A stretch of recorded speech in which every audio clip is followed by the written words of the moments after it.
Hello friends, ఎలా ఉన్నారు? బాగున్నారు అనుకుంటున్నాను. Welcome back to our channel Kalyan vlogs.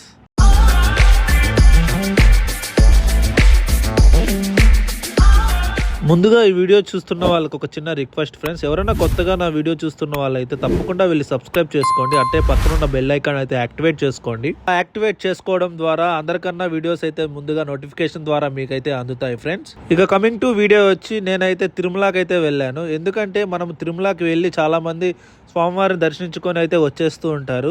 అలా కాకుండా మనం తిరుమలలో చూడాల్సిన 6 ముఖ్యమైన ప్లేసెస్ అయితే ఉన్నాయి. ఫస్ట్ ఒకటి వచ్చి జపాలి తీర్థము, అలానే రెండోది వచ్చి మనకి ఆకాశగంగా, అలానే మూడోది వచ్చి పాప వినాశనము, నాలుగోది వచ్చి వేణుగోపాల స్వామి ఆలయము, ఐదోది వచ్చి మన శ్రీవారి స్వామివారి పాదాలు, ఆరోది వచ్చేసరికి శిలాతోరణము. ఈ వీడియోలో అయితే ఈ 6 ప్లేసెస్ కి అయితే నేను వెళ్ళాను. సో నేనైతే మీతో షేర్ చేసుకుంటాను నా ఎక్స్పీరియన్స్ మొత్తం.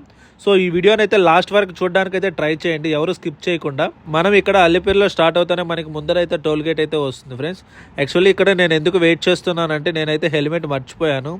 ఇక మా బ్రదర్ అయితే బైక్ లో వస్తున్నాడు అనమాట, వాళ్ళు కూడా వస్తున్నారు తిరుమలకి అయితే. సో నేను వాళ్ళనైతే హెల్మెట్ తీసుకురమ్మన్నాను. సో వాళ్ళ కోసం అయితే నేను ఇక్కడైతే వెయిట్ చేస్తున్నాను. సో మాటల్లోనే వీళ్ళైతే వచ్చేసారు. సో ఇక్కడ ఈ విగ్రహం అయితే చెకింగ్ పాయింట్ దగ్గర అయితే ఉంటుంది ఫ్రెండ్స్. రెగ్యులర్ గా అయితే విగ్రహాన్ని అయితే ఇట్లా క్లీన్ చేస్తూ ఉంటారు. అలానే ఆ స్వామివారి పంచ్ ఉంది కదా, ఆ పంచుని అట్లే మారుస్తూ ఉంటారనమాట. ఇక మేమైతే చెకింగ్ చేసుకొని పైకి అయితే స్టార్ట్ అయిపోయాము.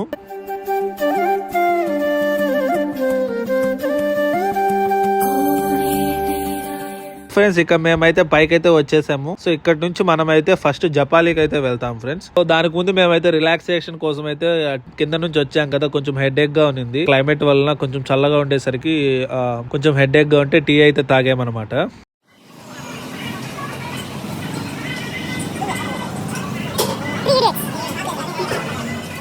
ఫ్రెండ్స్ మేమైతే జపాలికి అయితే వచ్చేసాము. సో ఇక్కడ చూస్తున్నారు కదా చెట్టు, ఈ చెట్టు అయితే నరికేస్తున్నారు.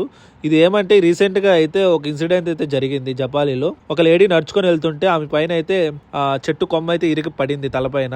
సో ఆమెకైతే ఏం కాలేదు దేవుడి దయ వల్ల. సో ఆ చెట్టు ఇదే అనమాట. ఇక్కడ జపాలిలో అయితే నేనైతే వీడియో అయితే ఎక్కువ తీయలేదు, ఎందుకంటే నేను ఆల్రెడీ జపాలి గురించి ఫుల్ వీడియో అయితే నేను ఆల్రెడీ చేస్తున్నాను. జపాలి ఎవరికి తెలియని 2వ మార్గం గురించి అయితే ఆ వీడియోలో చెప్పాను. ఏమన్నా ఇంట్రెస్ట్ ఉన్న వాళ్ళు అయితే డిస్క్రిప్షన్ లో లింక్ ఇచ్చాను, క్లిక్ చేసి చూడండి. ఇక్కడ మనం జపాలిలో స్వామిని దర్శనం చేసుకుని బయటకు వచ్చాక లెఫ్ట్ సైడ్ అయితే వెళ్ళాలి. సో లెఫ్ట్ సైడ్ అయితే మనకి ఫస్ట్ లోనే మనకి ఆకాశగంగా తీర్థం అయితే వస్తుంది. సో ఇప్పుడు మనమైతే ఆకాశగంగా తీర్థంకి అయితే వెళ్తున్నాము. సో ఫ్రెండ్స్ ఇక్కడ చూస్తున్నారు కదా, ఇదే ఆకాశగంగా తీర్థము. ఇప్పుడు మనమైతే లోపలికైతే వెళ్దాము. ఇక్కడ ఏమంటే మనకి చుట్టుపక్కల మనకైతే షాప్స్ అన్ని వస్తాయి. సో ఇక్కడ నుంచి మనమైతే ఒక 300 మీటర్స్ అయితే బై వాక్ అయితే వెళ్లాల్సి ఉంటుంది. సో స్టెప్స్ ఉంటాయి అనమాట. సో దాని తర్వాత మనకైతే టెంపుల్ అయితే వస్తుంది, చిన్న గుడి. ఈ ఆకాశగంగా ఎలా ఏర్పడిందో ఒక చిన్న స్టోరీ అయితే చెప్తాను ఫ్రెండ్స్. అప్పట్లో తిరుమల నంబి అనే వ్యక్తి అయితే స్వామివారికి అభిషేకం కోసము పాప వినాశనం నుంచి కుండలో అయితే నీళ్లు తీసుకొని వెళ్ళేవాడు ప్రతిరోజు. అలా ఒకరోజు పాప వినాశనం నుంచి నీళ్లు తీసుకొని వెళ్తున్న సమయంలో, అంటే అప్పటికే స్వామివారి అభిషేకానికి సమయం అవుతుంది, తిరుమల నంబికి అయితే ఒక వేటగాడైతే కనిపిస్తాడు. సో ఆ వేటగాడు వచ్చి ఆ తిరుమల నంబిని అయితే అడుగుతాడు, స్వామి నాకైతే కొంచెం దాహంగా ఉంది, నీళ్ళు అయితే ఇవ్వండి అని అడుగుతాడు. ఆ తిరుమల నంబి అయితే, ఇది స్వామివారికి అభిషేకానికి తీసుకెళ్తున్నాను, నేనైతే ఈ నీళ్లు ఇవ్వలేను అని తొందరగా అయితే వెళ్ళిపోతాడు. సో అక్కడి నుంచి వెళ్తున్నప్పుడు ఆ వేటగాడు అయితే తన బాణంతో అయితే ఆ కుండని కొడతాడు. సో ఆ కుండలో ఉంచే నీళ్ళనైతే ఆ వేటగాడు తాగేస్తాడనమాట, స్వామివారికి తీసుకెళ్తున్న నీళ్ళని. తిరుమల నంబికైతే కోపం వచ్చి, ఎంత పని చేసావు, ఈ విధంగా నేను స్వామివారికి అభిషేకానికి తీసుకుని వెళ్తున్న నీరుని నువ్వు తాగేశావు, ఇప్పుడే సమయం మించిపోతుంది, నువ్వు ఈ పని చేసావు, ఇప్పుడు ఏం చేయాలని ఆలోచిస్తుండగా అప్పుడు ఆ వేటగాడు అయితే చెప్తాడు, ఇక్కడ ఒక సమీపంలో ఒక తీర్థం అయితే ఉంది, అక్కడైతే నీకు నీళ్లు దొరుకుతాయి, అక్కడికి వెళ్దాం పదా అని చెప్తాడు. అప్పుడు వాళ్ళిద్దరూ అక్కడికి వెళ్ళగానే అక్కడైతే మొత్తం రాళ్ళు ఉంటాయి. సో అప్పుడు ఇంకా కోపంతో ఆ తిరుమల నంబి ఆ వేటగాడితో అయితే చెప్తాడు, ఎందుకు నువ్వు నాకు అబద్ధం చెప్పావు, ఇక్కడ ఏముంది, నాకు ఇక్కడ స్వామివారికి అభిషేకానికి సమయం మించిపోతుంది అని అయితే చెప్తాడు. అప్పుడు వేటగాడు తన దగ్గర ఉన్న బాణంతో బాణం వేయగా అక్కడ ఒక జలపాతం అయితే ఏర్పడుతుంది. అప్పుడు ఆకాశగంగా అనేది ఏర్పడింది అనమాట. సో ఆ వేటగాడు ఎవరో కాదు, ఆ శ్రీ వెంకటేశ్వర స్వామి. సో ఫ్రెండ్స్ ఈ గుడిలో అయితే మనకి అంజనాదేవి అమ్మవారు అయితే మనకి దర్శనం అయితే ఇస్తుంది.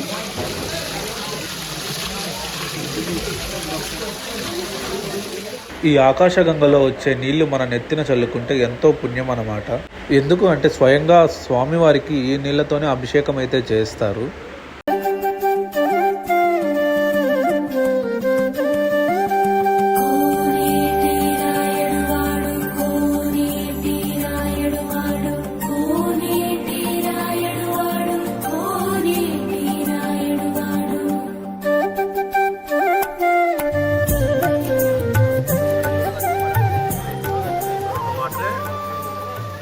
సో ఫ్రెండ్స్ ఇక్కడ చూస్తున్నారు కదా, ఇదే ఆ వాటరు. మనకి ఇక్కడ నుంచి వచ్చే వాటర్ కిందకి వెళ్తాయి. ఇప్పుడు మీరు కింద చూస్తున్నారు కదా, వాళ్ళు ఉన్నారు అందరూ. సో ఈ ఇక్కడ నుంచి వచ్చే వాటర్ కిందకి వెళ్తాయి అనమాట. వర్షం ఎక్కువ పడినప్పుడు ఫ్లో కూడా చాలా ఎక్కువగా ఉంటుంది.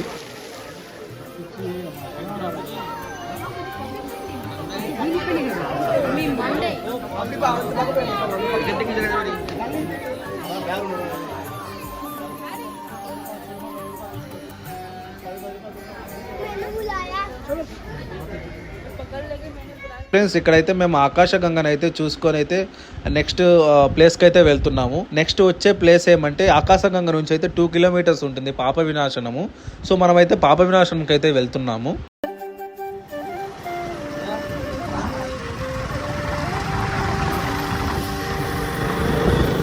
ఫ్రెండ్స్ ఇక్కడ మనమైతే పాప వినాశనంకి అయితే వచ్చేసాము. యాక్చువల్లీ కార్స్ అన్నీ బయట అయితే పార్క్ చేయాల్సి ఉంటుంది, బైక్స్ మాత్రం లోపలికి అయితే వెళ్ళొచ్చు. ఇక్కడ నుంచి మనం అయితే ఒక 200 మీటర్స్ అయితే ముందరకు నడవాల్సి ఉంటుంది.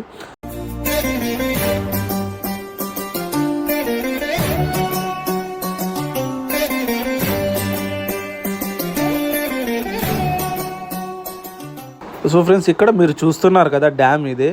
మనకి ఇక్కడ అయితే రిస్ట్రిక్టెడ్ ఎంట్రీ అనే మాత్రం ఉంటుంది. ఆథరైజ్డ్ పర్సనల్స్ మాత్రమే లోపలికి మాత్రమే అలో ఉంటుంది అనమాట. సో ఇక్కడ చూస్తున్నారు కదా ఎంత పెద్ద డ్యాము. డ్యామ్ నుంచి రైట్ వెళ్ళి కిందకి వెళ్తే మనకి పాప వినాశనం వాటర్ అయితే వస్తూ ఉంటాయి. అంటే ఈ పాప వినాశనంలో ఒక్కసారి స్నానం చేస్తే సకల పాపాలన్నీ తొలగిపోతాయని ఇక్కడున్న భక్తులు అయితే భావిస్తుంటారు. పాప వినాశనానికి వచ్చి ఇక్కడైతే స్నానం చేస్తారు. మనం స్నానం చేసుకోకపోయినా ఆ నీళ్ళని నెత్తి మీద చల్లుకుంటే సకల పాపాలు అయితే తొలగిపోతాయి అన్నమాట. ఈ పాప వినాశనంలో మనకైతే వాటర్ అనేది సంవత్సరం పాటికి వస్తూనే ఉంటాయి ఫ్రెండ్స్. కూడా 365 రోజులు కూడా ఇక్కడ వాటర్ అనేది తగ్గదనమాట. కనీసం ఒక చిన్న డ్రాప్ అయినా కూడా వస్తూ ఉంటుంది. సో ఈ పాప వినాశనం దగ్గరే మనకి గంగాదేవి టెంపుల్ అయితే ఉంటుంది. సో ఇక్కడ మనం ఆ గంగాదేవిని దర్శించుకొని మనమైతే ఆ నీళ్ళు అయితే మనం నెత్తినైతే చల్లుకున్నాము.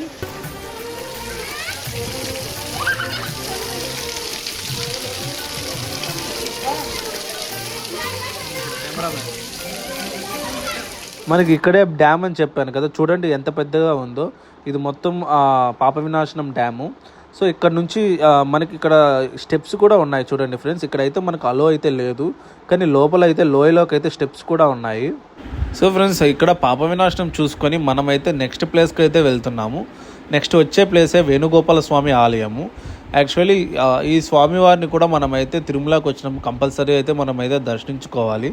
ఇక్కడ మనము లోపలికి ఎంటర్ అవుతానే మనకైతే షాప్స్ అయితే వస్తాయి, అలానే కొన్ని హోటల్స్ కూడా ఉంటాయి. సో మీరు ఇక్కడ లెఫ్ట్లో చూస్తున్నారు కదా, ఈ హోటల్లో చూడండి, ఇక్కడ మనకి కనిపిస్తున్న బోండాలు ఏ సైజులో ఉన్నాయో చూడండి. నేనైతే ఫస్ట్ టైం చూస్తున్నాను ఈ విధంగా అయితే. మీరు ఎవరైనా చూసుంటే కమెంట్ చేయండి. ఇక్కడ మేమైతే ఇంకా వేణుగోపాల స్వామిని అయితే దర్శించుకోవడానికి అయితే వెళ్ళాము.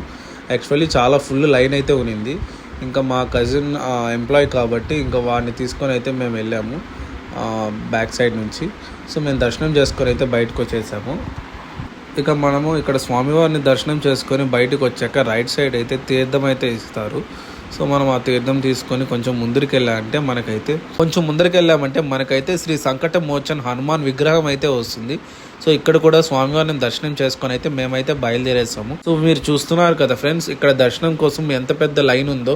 సో వీళ్ళు మొత్తం ఆ స్వామివారిని దర్శనం చేసుకోవడానికి వెళ్తున్న వాళ్ళే అనమాట. ఇది మొత్తం క్యూ లైనే. సో ఇప్పుడు మనం వెళ్తున్న నెక్స్ట్ ప్లేస్ వచ్చి శ్రీవారి పాదాలు, అలానే శిలాతోరణం అనమాట. ఈ రెండు ఫస్ట్ శిలాతోరణం వస్తుంది, దాని తర్వాత మనకి శ్రీవారి పాదాలు అయితే వస్తుంది. సో ఫస్ట్ మనమైతే శ్రీవారి పాదాల దగ్గరికి అయితే వెళ్తున్నాము.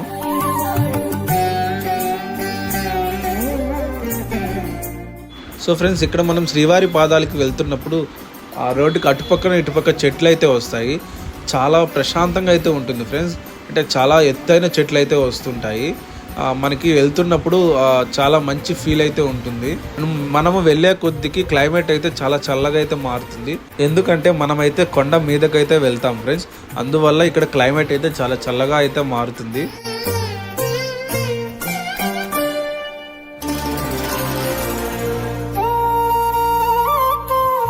సో ఇక్కడ చూస్తున్నారు కదా, మనమైతే శ్రీవారి పాదాల దగ్గరకు అయితే వచ్చేసాము. మనం ఇక్కడ బైక్ అయితే పార్క్ చేసుకొని మనమైతే కొన్ని స్టెప్స్ అయితే ఎక్కాల్సి ఉంటుంది.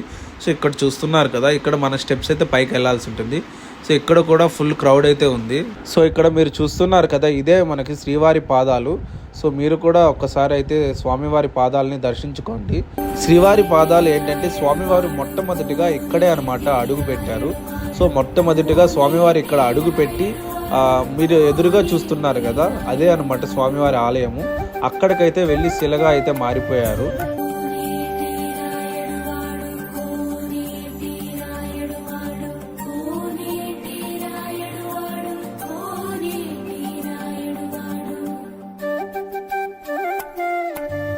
ఫ్రెండ్స్, ఇక్కడైతే మనము శ్రీవారి పాదాలు చూసుకొని మనమైతే రిటర్న్ అయిపోయాము.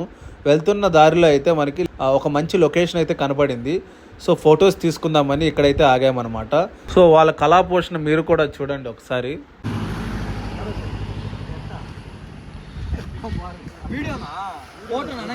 నుంచి మేమైతే నెక్స్ట్ ప్లేస్కి అయితే వెళ్తున్నాము, అదే శిలాతోరణము.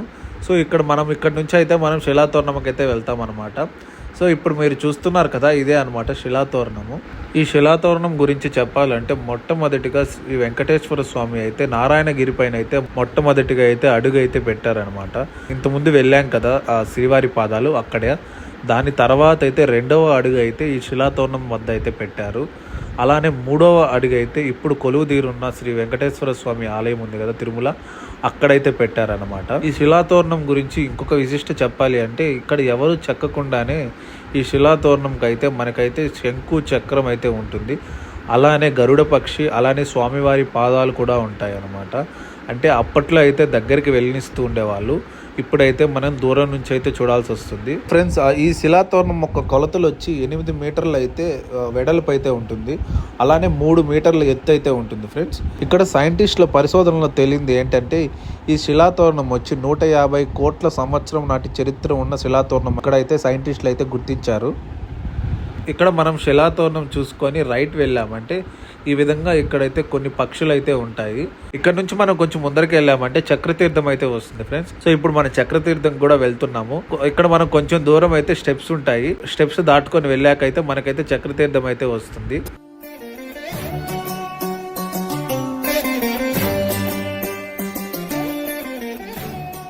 ఇక్కడ చూస్తున్నారు కదా, ఇదే చక్రతీర్థము. యాక్చువల్లీ వాటర్ ఎక్కువ వచ్చినప్పుడు అయితే ఇక్కడైతే ఫ్లో ఎక్కువ ఉంటుంది. సో ఇక్కడ నుంచి మనం కొంచెం ముందరికి వెళ్ళామంటే మనకైతే చిన్న గుడి అయితే ఉంటుంది.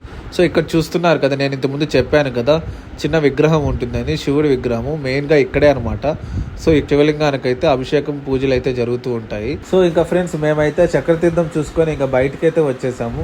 నేనైతే మీకైతే ఒక 6 ప్లేసెస్ అయితే చూడాల్సిన ప్లేసెస్ అయితే చూపించాను కదా. యాక్చువల్లీ ఈ 6 ప్లేసెస్కి వెళ్ళాలంటే మనకైతే బస్సెస్ అవైలబిలిటీ అయితే ఉంటాయి. ఇక్కడ మనమైతే జీప్స్ కూడా మాట్లాడుకొని వెళ్ళొచ్చు, క్యాబ్స్ ఉంటాయి. సో వాళ్ళతో మాట్లాడుకు అయితే వెళ్ళొచ్చు అనమాట. సో వాళ్ళు మొత్తం ఈ 6 ప్లేసెస్ అయితే చూపిస్తారు. 6 ప్లేసెస్ కలిపి 200 అయితే ఛార్జ్ చేస్తారు. ఈ వీడియో అయితే ఇంతటితో ఎండ్ చేస్తున్నాను ఫ్రెండ్స్. సో ఫ్రెండ్స్, మీకైతే ఈ వీడియో నచ్చింది అనుకుంటున్నాను. మీకు కానీ ఈ వీడియో నచ్చింటే ప్లీజ్ లైక్ చేయండి, షేర్ చేయండి. అట్లనే తప్పకుండా అయితే సబ్స్క్రైబ్ చేసుకోవడం మాత్రం మర్చిపోకండి. ఎవరైనా ఈ 6 ప్లేసెస్ చూస్తున్న వాళ్ళైతే మీ ఎక్స్పీరియన్స్ని అయితే మీ కమెంట్ రూపంలో తెలియజేయండి. సో నెక్స్ట్ వీడియోలో మళ్ళీ కలుద్దాం. అంతవరకు సైనింగ్ ఆఫ్.